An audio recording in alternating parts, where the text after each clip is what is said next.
guys, welcome back sa tuang channel na may tigkatawa.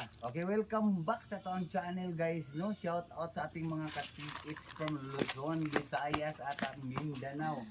So ngayon guys, ay mag-explore tayo dito sa itaas mismo ng falls.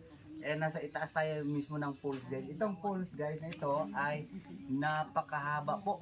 So around 100 meters siguro yung kanyang height papuntang ibaba. So ngayon nandito tayo sa itaas para i-demo ko po at ipakita ko sa inyo kung yung accuracy ng ating GTR 1000 na long range locator. Ayan. So i-set ko siya guys ng 40 meters. Baka merong nasa ilalim na treasure, ma-detect pa rin niya. So ayan, nakaset po siya ng 40 meters sa ilalim. O yung deep siya. So una, dito ako sa baba. Diyan lang kayo manood guys. Yeah, yeah. Whoa.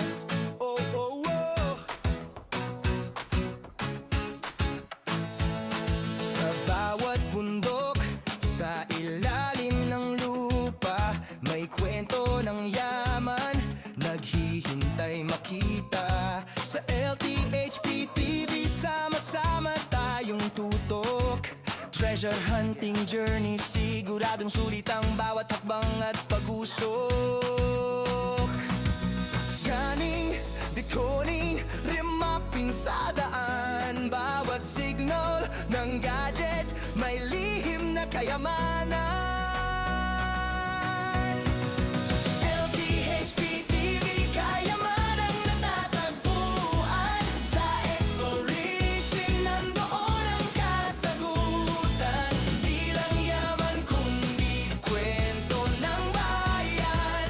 Sama-sama rito, adventure ay walang hanggan. Ayan, dito din hihina. Pero pag dito, dito 400 yung kanyang frequency signal. Focus natin siya dito, banda dito guys, na portion. So ito yung north, yan yung south at west, at dito naman sa kinikuran yung east o silangan guys, nandyan. So ngayon, focus tayo dito dahil dito lumakas o lalakas yung kanyang frequency signal. So ibo-volume naman natin siya para ayan, taasan natin yung frequency signal na nasa gitna ng kanyang volume frequency screen para makita natin kung saan talaga nakatago yung kayamanan nating hahanapin guys.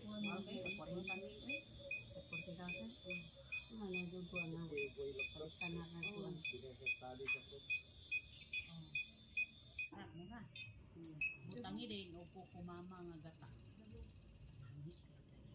Halang dayon. So samo adi ang kini makaingan kay may mangaon. Upo ko gati ang dia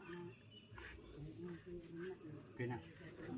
So ito guys, makikita niyo na meron dalawang mata dito. Ayan, paki-focus lang po, paki-zoom lang po ating cameraman. Merong dalawang mata na wala po siyang bibig. So, nakatikom, walang bibig.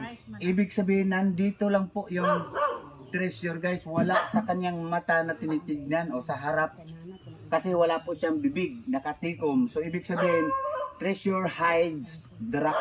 So, something parang ibig sabihin na nakatago lang sa ilalim o sa loob ng bato.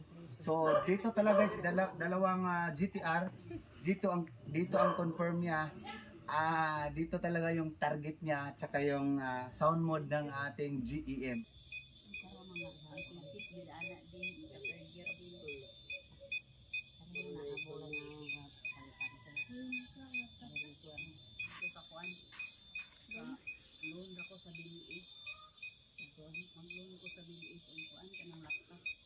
Naog na lang ko dapang, di ako dap ito.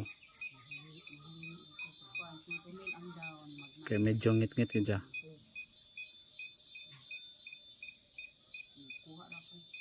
Gamay dito Oh. ang laptop. Gra- Poste mo. Wala pa. So pwede na ka mo.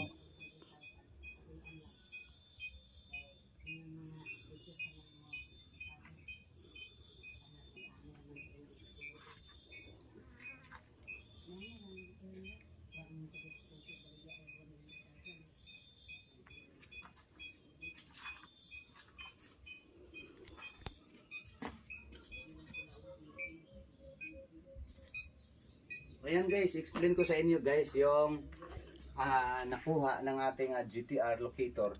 Banda po siya dito sa bandang west. Kaso lang ito ano ko guys, napipil ko na mahina lang yung kanyang signal. Basta sa lahat ng posisyon po east, north at saka south, mahina po talaga yung frequency signal niya. So ibig sabihin dito siya tumuturo sa west side. So malamang itong napakalaking bato na ito, malamang ay merong itinago ditong kayamanan na nahahagip dito, kaya lang mahina. So ngayon guys, i-confirm ko siya.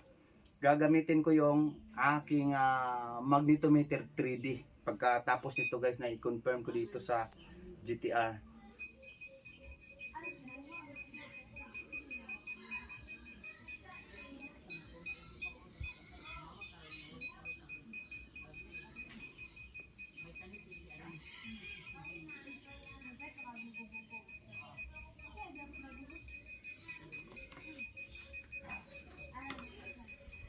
And banda dito guys, yung kanyang detection.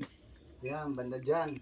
So ngayon susubukan ko sa GEM.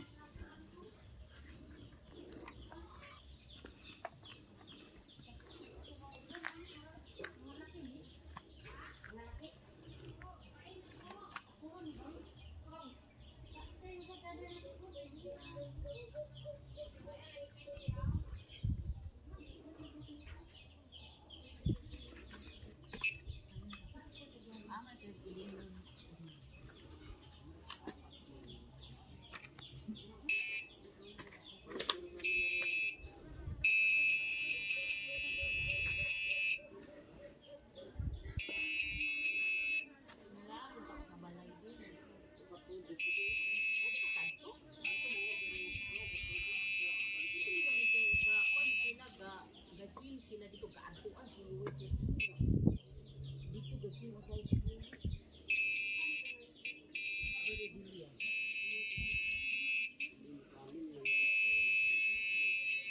ha hindi kasabalay mo. Okay na. So yan guys, yun lang ang ating i-demo guys, at i-narrate ko na lang yung mga hindi nyo na intindihan. So message nyo lang ako guys kung alin doon sa mga ginagawa kong video na hindi nyo naintindihan, i-PM nyo na lang o i-comment sa baba. Thanks for watching.